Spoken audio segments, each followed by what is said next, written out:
In the summer months of 1943, at Camp Crossville in Tennessee, a young German prisoner of war stood staring at a bottle filled with a bubbling brown drink. The liquid, ordinary to any American, seemed almost magical to him.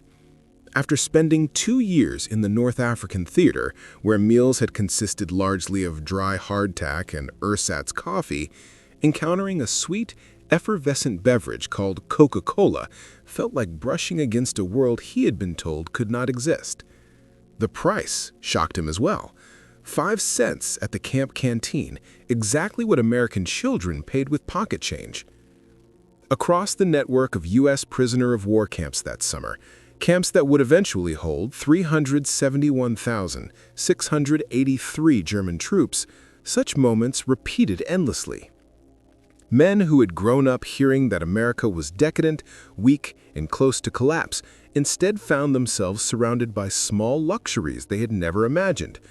Ice cream served as a routine after-meal treat, carbonated soft drinks available daily, and chocolate bars so inexpensive and plentiful that guards occasionally handed them out as casual gifts. For many prisoners, these everyday foods, items German civilians rarely saw even before wartime rationing, became the first cracks in the ideological armor they had worn for years. In this strange environment, it was sugar, refrigeration, and mass production that dismantled Nazism's message more efficiently than any formal re-education program. American abundance, expressed through ordinary snacks, demonstrated that German deprivation was not heroic self-denial, but simply the consequence of a system unable to provide. The turning point for many began thousands of miles away. In May 1943, the Axis defeat in Tunisia brought roughly 250,000 German and Italian troops into Allied custody. These were veterans of desert warfare, soldiers who had followed Rommel deep into Egypt and expected that surrender to the Americans meant harsh treatment, possibly even deliberate starvation. German propaganda had insisted that the Americans were both cruel and incapable of supplying their own forces, let alone caring for prisoners. The reality met them immediately. Within hours of laying down their weapons, they received U.S. Army K rations. American soldiers joked bitterly about those rations, yet to the exhausted POWs, they resembled holiday parcels: biscuits, cheese spread, chocolate, fruit bars, instant coffee, sugar tablets, and cigarettes. At the intake stations in North Africa, U.S. personnel even served meals that German soldiers had not tasted in years: pancakes covered in syrup, fresh eggs, and real milk. The decision to feed captured enemy soldiers so well was logistical rather than charitable, but its psychological consequences were profound. One German officer later explained to International Red Cross investigators that the first true shock of captivity was realizing that the American field kitchen outperformed their own army's peacetime diet. That awakening deepened during the transatlantic transfer. The Liberty ships that ferried thousands of prisoners each month to the United States were themselves symbols of America's industrial momentum, vessels built so quickly that at peak efficiency, one slid off the assembly line every 42 hours. German POWs boarded these ships expecting bleak conditions, were instead met with rations equivalent and sometimes superior to what the crew ate, roughly 3,500 calories per day, complete with fresh bread, vegetables, meat, and generously sweetened coffee. Thanks to onboard refrigeration units, all of this remained fresh even in mid-ocean. Among the most astonishing experiences was the appearance of ice cream, something many prisoners had not seen since the late 1930s. Logs from the USS General M.B. Stewart in July 1943 note that on Independence Day, the ship's ice cream machine produced 10-gallon batches for the POWs. That a frozen dessert could be made effortlessly in the middle of the Atlantic Ocean overwhelmed men accustomed to chronic shortages. Disembarkation at ports such as Norfolk and Newport News only reinforced this collision of expectations with reality. The Norfolk Naval Base, sprawling across more than 4,000 acres, handled in a single day the volume of goods that major German ports processed in entire weeks. Prisoners could not help noticing the canteens and exchange stores near the docks, their shelves filled with name-brand American candy bars from Hershey, Mars, and Nestle. Procurement records from 1943 showed that these stores carried dozens of varieties, typically selling for 5 cents each, the same price nationwide. The journey inland was equally instructive. Instead of being packed into freight wagons or cattle cars, as was common for prisoner transport in Europe, the Germans traveled in standard passenger coaches. Dining cars provided hot meals, complete with table service. Every mile of track crossing the American interior reinforced a message that no lecture could have communicated as effectively. The United States operated with a level of material abundance so vast, so routine, and so decentralized that it nullified decades of propaganda in a matter of days. During the summer of 1943, meal records from multiple U.S. prisoner of war facilities list dishes such as fried chicken, cooked vegetables, pies, and coffee, items that puzzled many German captives who assumed they were receiving unusual privileges. Later they learned these menus simply reflected the standard fare found on American passenger rail lines at the time. Across the United States, a nationwide system of POW camps had been established, and the living arrangements provided to detainees routinely exceeded the minimum requirements outlined in the Geneva Convention. Camp Crossville in Tennessee, one of the larger and more frequently studied sites, serves as a representative example. It featured amenities that many European civilians lacked during wartime: electric lighting, reliable hot water, flushing toilets, and heated sleeping quarters. Yet among all camp provisions, the post-exchange, the PX store, left perhaps the most lasting impression on prisoners. Quartermaster documents reveal that these exchanges carried an unexpectedly wide variety of consumer goods. Several competing soft drink brands, such as Coca-Cola, Pepsi, Dr. Pepper, and RC Cola. Numerous candy bars and packaged sweets, tobacco products, fresh snacks, and, when refrigeration allowed, ice cream. Beer with an alcohol content of 3.2% was also available. Prisoners were compensated for work assignments, initially at a rate of 80 cents per day, later increased to a full $1. At PX prices, 5 cents for a candy bar or a bottle of Coca-Cola, a single day's earnings could purchase 16 items. To men accustomed to wartime Germany, where both sweets and soft drinks were either unobtainable or accessible only through personal connections, this abundance verged on surreal. Coca-Cola, in particular, emerged as a symbol of American industrial capability and mass production. Company archives indicate that production for the year 1943 reached an astonishing 5 billion bottles. The U.S. military had arranged for the beverage to be sold to all American service personnel worldwide for a fixed price of 5 cents, a promise that required an enormous logistical network. German POWs quickly realized that this unfamiliar soft drink was omnipresent in the United States. Every camp received regular shipments. Work detachments glimpsed coolers and vending machines in shops, schools, filling stations, and factory break rooms. Americans drank it casually, often discarding bottles still partly full, an act that bewildered prisoners raised in an environment of scarcity. Technically oriented prisoners were especially struck by one detail. The drink tasted exactly the same no matter where it was purchased. Uniformity across such vast distances illustrated a level of industrial coordination that contradicted German propaganda portraying the United States as disorganized. The concentrated syrup produced in Atlanta and distributed to bottling plants around the country underpinned this consistency. Documents from Coca-Cola's wartime files note that many POW facilities received weekly shipments of 200 to 300 cases, each case containing 24 bottles.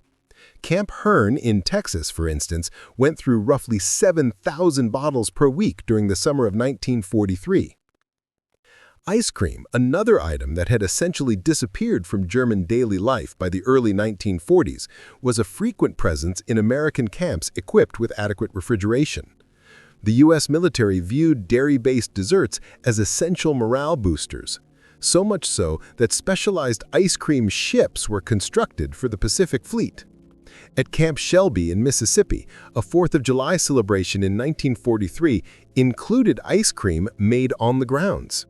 Prisoners observed as crews churned the mixture in hand-cranked freezers packed with ice, salt, cream, sugar, and flavoring. For German captives, the casual use of ice in midsummer, not to mention cream and sugar, for what was essentially a luxury treat, seemed almost unbelievable. By 1944, electric ice cream machines had been installed in many larger camps, and the available flavors often surpassed those once offered in pre-war German cafes: vanilla, chocolate, strawberry, butter pecan, and others. POWs could buy ice cream bars or sandwiches for 10 cents each and cups of assorted flavors for similar prices. Procurement logs show that large installations routinely ordered between 50 and 100 gallons of ice cream weekly during the warmer months. Frequency varied by camp and season, but prisoners encountered this frozen dessert far more regularly than anyone in wartime Germany. Sugar supplies left an equally strong impression. In Germany, sugar distribution was tightly regulated, and civilian rations, when available, amounted to only 280 grams per month. In the United States, by contrast, bowls of granulated sugar were placed openly on mess hall tables, available to anyone who wanted more for coffee, cereal, or other foods. Quartermaster reports from 1943 through 1945 document weekly deliveries of 100-pound sacks of refined sugar to many camps. Camp bakeries used it liberally, turning out cakes, cookies, and pies on a routine basis. Mess hall menus regularly included sweetened beverages and desserts with no practical restrictions on consumption. A recorded episode from Camp Aliceville in Alabama captured this contrast with unusual clarity. During the sweltering weeks of August 1943, several hundred pounds of sugar stored for kitchen use absorbed moisture and solidified into unusable blocks. Instead of restoring it by steaming, an approach the German military routinely relied on, American personnel simply threw the hardened sugar out and submitted a request for a fresh shipment. German prisoners assigned to kitchen duty reportedly reacted with visible discomfort, stunned by what they interpreted as a careless disregard for scarce resources. American habits surrounding chocolate consumption offered similar insights into the scale of domestic plenty.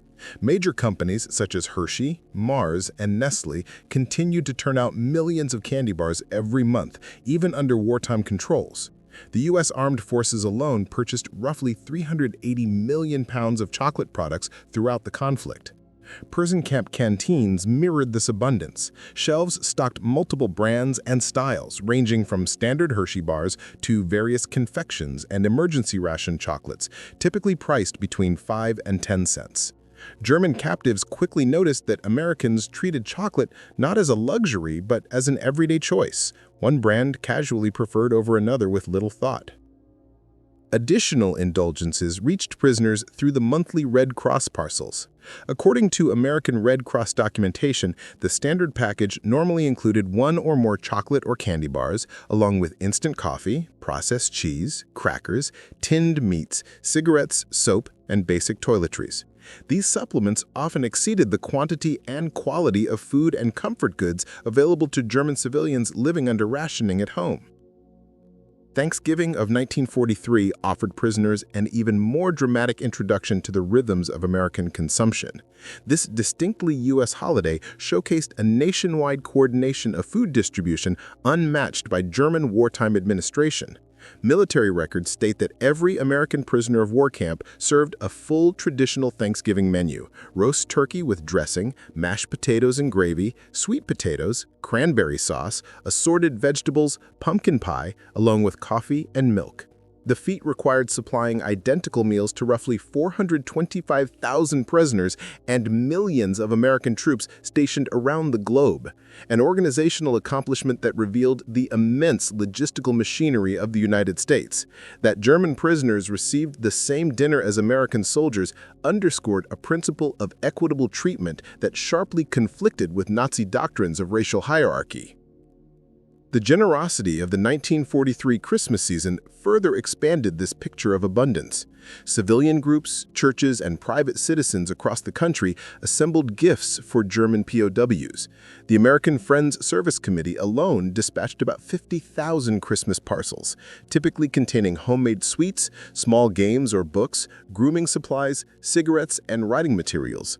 Communities situated near the camps often supplemented these efforts with their own gestures. Residents of Tonkawa, Oklahoma, for instance, prepared and delivered homemade treats to the German inmates held at Camp Tonkawa, offering an unexpected glimpse of hospitality from ordinary Americans. During the Second World War, the POW facility at Camp Hearn in Texas became an unexpected setting for encounters that contradicted the worldview many German soldiers had brought with them. Local church organizations routinely delivered holiday sweets, homemade cookies, and assorted candies to the compound. Such gestures, directed toward men who only months earlier had been fighting against Allied forces, undermined the ideological assumptions instilled by the Nazi state, particularly the belief that enemies were incapable of compassion. American families who themselves had relatives serving overseas did not let personal grievances define their actions. Instead, they chose to extend kindness and restraint, modeling a strength rooted in humanitarian ethics rather than revenge. As the war progressed and the U.S. home front faced escalating labor shortages, German prisoners were sent beyond camp boundaries more frequently. This increased their exposure to American agricultural and industrial operations, giving them a close look at the country's food economy, something few had imagined in such scale. By 1944, roughly 100,000 German POWs were employed in tasks related to farming and food processing. Their daily work offered a striking contrast to the rationing and scarcity they associated with wartime Europe. In the fruit-growing regions of Michigan, for example, prisoners harvested cherries destined for commercial maraschino production, the vividly colored toppings commonly used in desserts. Many Germans were astonished that a single orchard could yield multiple tons of fruit reserved primarily for decorative or luxury uses. Inside nearby canning facilities, they observed strict American quality standards that excluded large quantities of produce for superficial flaws alone. Company records from Del Monte in 1944 revealed that nearly 15% of processed fruit was rejected because of size inconsistencies or slight blemishes. Although still perfectly edible, these items were typically redirected into livestock feed. Comparable lessons awaited prisoners assigned to the sugar beet regions of Colorado and Nebraska, where they saw levels of mechanization surpassing similar German operations. Some individual farms produced more sugar beets in a season than entire districts in Germany could manage. Through this work, POWs learned that combined American production of cane and beet sugar reached approximately 7 million tons per year, a figure that helped explain the apparent ubiquity of sweets in American life. Assignments near public schools offered yet another window into U.S. social infrastructure. German prisoners watched early iterations of what would later be organized under the National School Lunch Act of 1946. Even during wartime, many schools served hot midday meals that included milk, vegetables, and protein dishes. The administration of the milk program proved especially impressive to the POWs. Thousands of schools received fresh deliveries daily with the level of coordination that Germany struggled to achieve, even for military logistics. Some cafeterias even allowed students to buy ice cream, a detail that struck many prisoners with particular force. The idea that children could enjoy frozen treats during an era when German youths faced chronic shortages highlighted the stark disparity between the two nations' wartime living conditions. When lower-risk prisoners were escorted to small-town diners to eat under guard, they encountered another dimension of American abundance. These modest establishments offered menus that in Germany might have been associated with high-end restaurants accessible only to the privileged. Yet in the United States, such meals were available to ordinary citizens at everyday prices. For many POWs, these experiences collectively reshaped their understanding of American society, revealing a combination of material capability and civic generosity that contradicted the stereotypes they had been taught to believe. In records from 1944, everyday prices in the United States reveal a consumer world that seemed astonishing to German prisoners of war. A hamburger typically cost 25 cents, a Coca-Cola 5, a slice of pie 15, an ice cream sundae another quarter, and a full dinner plate, depending on the item, fell somewhere between 65 and 75 cents. What struck many German captives was not only the affordability of these items, but the uniformity of service. Anyone, regardless of occupation or income, could sit at the same lunch counter and receive identical portions at identical prices. A machinist and a bank executive might be seated side by side, served by the same waitress without distinction, an experience that contrasted sharply with the rigid social hierarchy embedded in the Third Reich.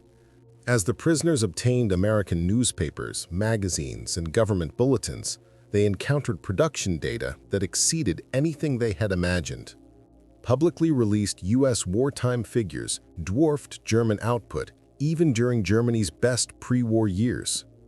American sugar production for 1944 approached 7 million tons. The U.S. military alone received roughly 380 million pounds of chocolate and cocoa products. Coca-Cola bottlers reported around 5 billion bottles produced in 1943. Ice cream production surpassed 500 million gallons nationwide. Total milk output reached an extraordinary 119 billion pounds.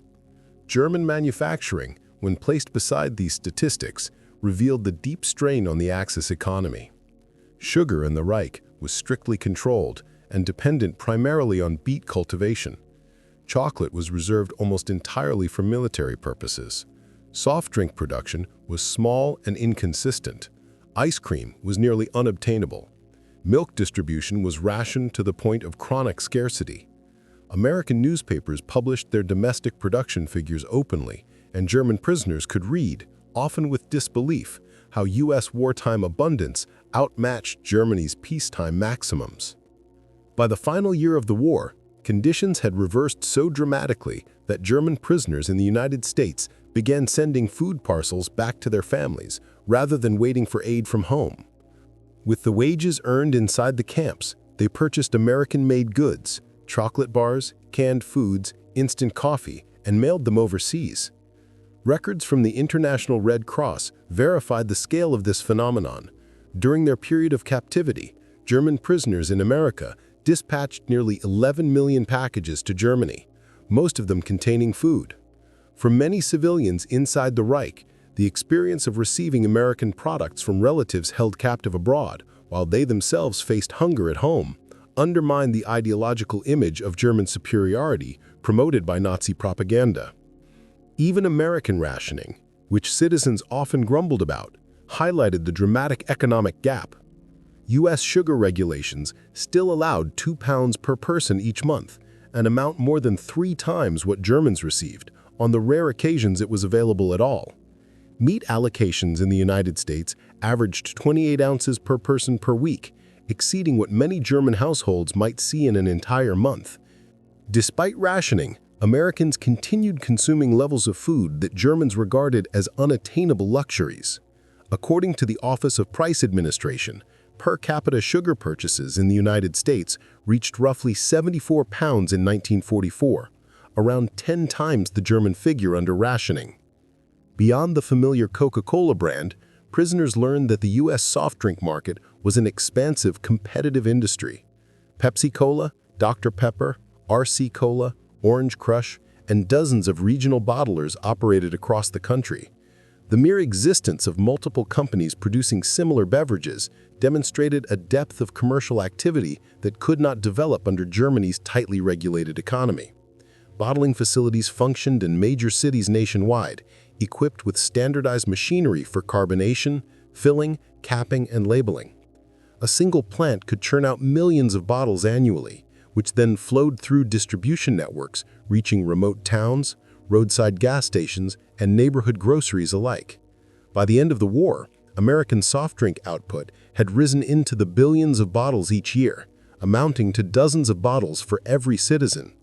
This one consumer industry, by scale alone, surpassed the production levels of entire categories of German civilian goods. In the spring of 1945, the collapse of the Third Reich became unmistakable. As German troops pushed deeper into German territory, German prisoners of war held in the United States followed the progress through newsreels shown in the camps. What left the strongest impression were scenes of American soldiers handing out chewing gum and chocolate to German children encountered along the way. The children's delight at receiving treats their own government had been unable to supply served as a powerful, almost symbolic confirmation of how profoundly the Nazi promise of victory had failed. The contrast could not have been sharper. American units fighting on foreign soil possessed enough surplus to distribute sweets freely, while the German state, even on its own home territory, struggled to keep its population fed. Footage of liberated concentration camps deepened this impression. POW audiences watched American servicemen offer food and medical attention to starving survivors, people who had suffered under the same regime the German prisoners had once been obligated to serve. The humanitarian behavior of U.S. troops toward victims of Nazism confronted many prisoners with the moral comparison that their previous worldview had not prepared them for. Between late 1945 and 1946, tens of thousands of German POWs were finally repatriated to a homeland reduced to ruins. Their arrival created a striking visual and physical juxtaposition. Many had gained considerable weight while in American custody, where rations were abundant and living conditions comparatively stable. Meanwhile, their relatives back home had endured severe shortages, losing weight as the civilian population slipped into near-famine conditions. This juxtaposition was impossible to ignore. Medical evaluations conducted upon the prisoners' return consistently showed that many of them were healthier at the end of captivity than when they were first taken prisoner. Some men returned carrying their last Red Cross parcels, coffee, canned goods, chocolate, and small luxuries that immediately became precious family stores. Children who had forgotten the taste of sweets were astonished to receive Hershey bars from fathers who, during their imprisonment, had eaten ice cream more frequently than their families had seen bread. These experiences did more than satisfy immediate hunger. They transmitted first-hand knowledge of material abundance to a society surrounded by scarcity. Former prisoners unexpectedly emerged as early supporters of the Marshall Plan. Their accounts carried weight. They had observed an American economy capable of producing so much that generosity toward former enemies was not viewed as a burden. The concept that prosperity could expand through increased production rather than by seizing resources was a revelation to many. Witnessing a society wealthy enough to discard leftovers during wartime reshaped their understanding of power. It was not extraction that made a nation strong, it was its productive capacity. This cognitive shift influenced the reconstruction of West Germany.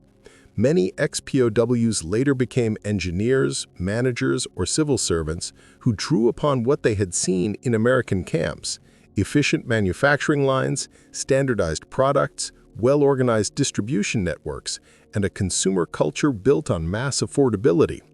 They had learned that industrial democracy, not authoritarian direction, could yield higher output and better living standards. These observations contributed, in subtle but real ways, to the foundations of the West German economic miracle of the 1950s. For many of these men, simple items, bottled soft drinks, plentiful cafeteria meals, or the routine availability of ice cream served as entry points to a deeper understanding of how an advanced consumer economy operated. The lessons absorbed in captivity influenced post-war decision-makers who began to view economic growth through the lens of innovation and productivity rather than conquest and scarcity. The transformation of German POWs through exposure to American food abundance and material culture is well documented. Evidence appears in U.S. Army Quartermaster files, International Red Cross reports, corporate archives such as those of Coca-Cola, and preserved prisoner correspondence, even though it was subject to censorship. Post-war interviews, memoirs, and academic analyses, most notably the extensive research conducted by historian Arnold Kramer, repeatedly highlight one central theme. The sheer availability of food and consumer goods in the United States played a decisive role in reshaping the prisoners' political and economic outlooks. Research conducted after the war demonstrated something that military planners had not anticipated. The everyday abundance available in the United States achieved a psychological shift among German prisoners that formal denazification courses rarely produced. Statistical reports from the period make the contrast unmistakable. Between 1943 and 1946, prisoners of war held in American camps routinely consumed 3,300 to 3,600 calories per day. Their diet included monthly sugar allocations of several pounds, around 2 pounds of meat each week, a quart of milk every day, and seasonal treats such as ice cream served throughout the summer months. Soft drinks, sold for a nickel, were typically available without restriction. These figures were not part of any propaganda campaign. They were taken directly from camp inventories and federal rationing documents. The situation for civilians in Germany during those same years could not have been more different. Average daily caloric intake for the general population hovered between 1,200 and 1,500 calories, depending on region and supply breakdowns. Sugar rations, when they reached households at all, amounted to roughly 280 grams per month. Meat distributions often fell below 11 ounces weekly, and many households went weeks with none. Milk was tightly controlled, usually reserved for children or the severely ill. Ice cream had vanished entirely, and carbonated beverages were simply unavailable. This imbalance meant that, quite literally, enemy prisoners in the United States ate more consistently and more generously than the civilians of the country they had served. American officials did not intend this as a moral statement, but the men interned in the camps interpreted it that way. Exposure to the United States consumer culture, its surplus, its casual attitudes toward treats and luxuries, left impressions that lingered long after repatriation. By the late 1940s, these experiences began shaping West Germany's post-war social landscape. Coca-Cola, which had been present in Germany before the war but had disappeared near its end, re-entered the West German market in 1949, quickly becoming a cultural emblem of the new Western alliance. Ice cream shops patterned after American soda fountains appeared in rebuilt city centers. Confectionery items such as chocolate bars and chewing gum became widely recognized symbols of renewal rather than frivolous indulgence. A number of former POWs even turned their familiarity with American products into business opportunities. Having personally witnessed the appeal of U.S. snacks and beverages, they founded import companies or worked as distributors for American brands. They understood that these goods represented more than flavor. They conveyed ideas of prosperity, openness, and a forward-looking society. Their influence extended beyond individual products. When supermarkets began spreading across West Germany during the 1950s, many advocates for this new retail model were men who had seen American grocery stores while in captivity. They argued that a democratic consumer society required not only higher levels of production, but also modernized systems for distributing food efficiently and affordably. Interviews recorded decades later consistently highlight the impact of this encounter with American abundance. One former officer of the Africa Corps remarked in a 1975 oral history session that he had expected the United States to be fragmented and weak. Instead, he observed a country so wealthy it could serve ice cream to its prisoners. That realization, he said, convinced many captives that they had misjudged the world they were fighting against. Another veteran, speaking in a 1985 documentary, described his first sip of Coca-Cola as a moment that tasted like the future, a drink that was sweet, bubbly, unnecessary for survival, and yet accessible to anyone with a few coins. To him, it encapsulated everything Nazi Germany lacked: abundance, equality of access, and a sense of enjoyment unburdened by ideology. Taken together, these recollections, gathered over many decades, indicate that the material experience of life in the United States succeeded where strict re-education programs often struggled. The men who entered American camps as committed soldiers of a totalitarian regime returned home with first-hand knowledge of a society built on plenty rather than scarcity, and on democratic participation rather than enforced hierarchy. For many, that encounter proved transformational in ways that military defeat alone never could. Historians often point to the experience of German prisoners of war in the United States as one of the most striking examples of re-education achieved not through lectures or coercion, but through exposure to everyday abundance. What made this undertaking unusual was its reliance on demonstration rather than explicit ideological instruction.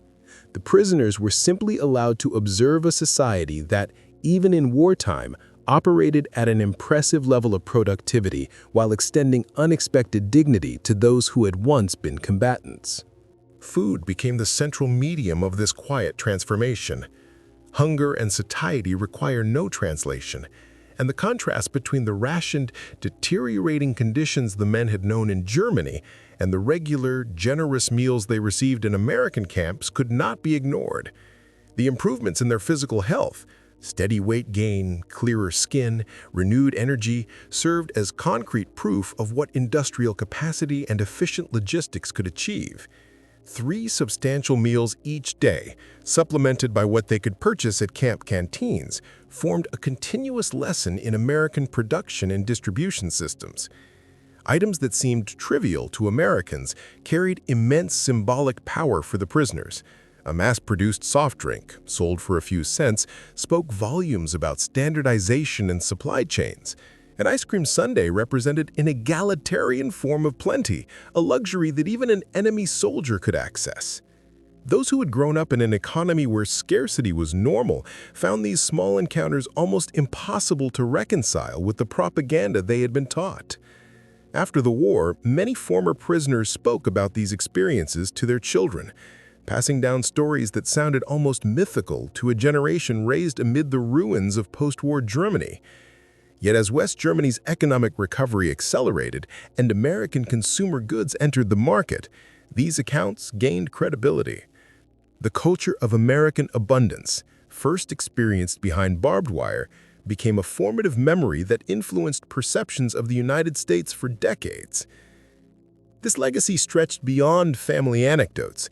A notable number of the children of former POWs eventually pursued study or employment in the United States, motivated in part by the vivid accounts of astonishing variety and casual luxury their fathers had described.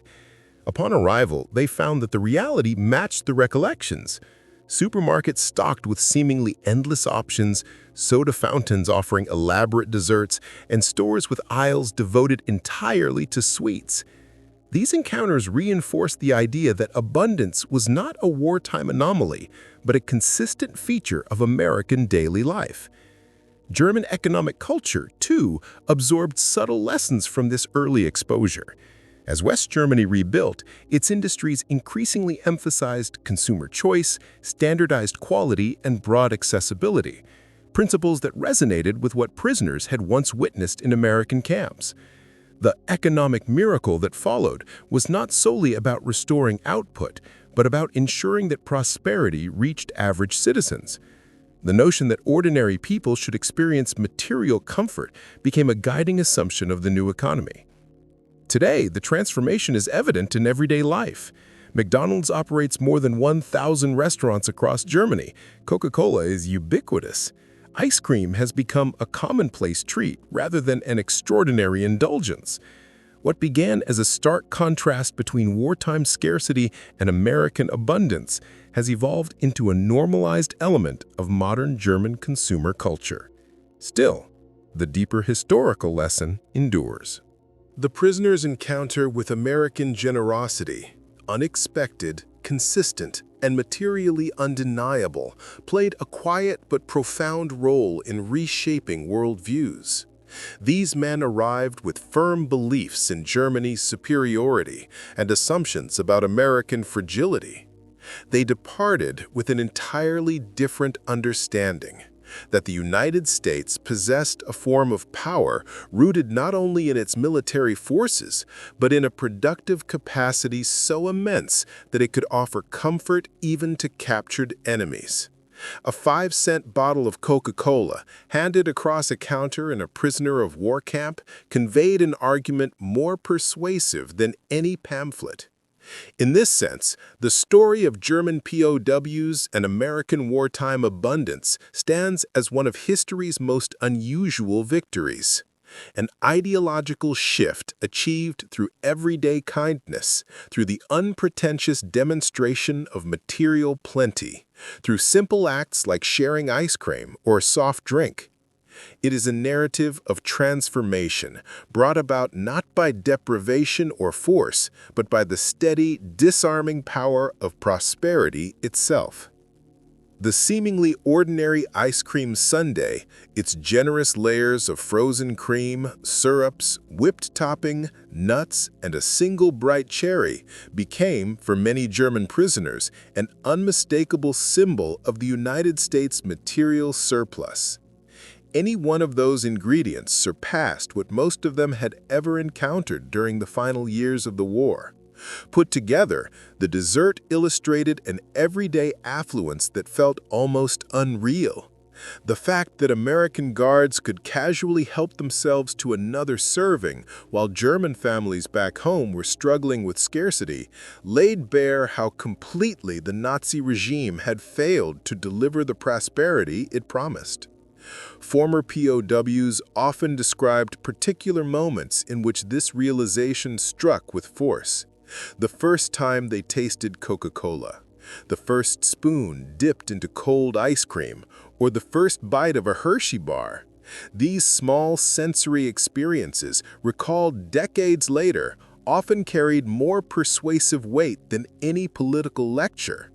Through these new flavors, they encountered a different model of society.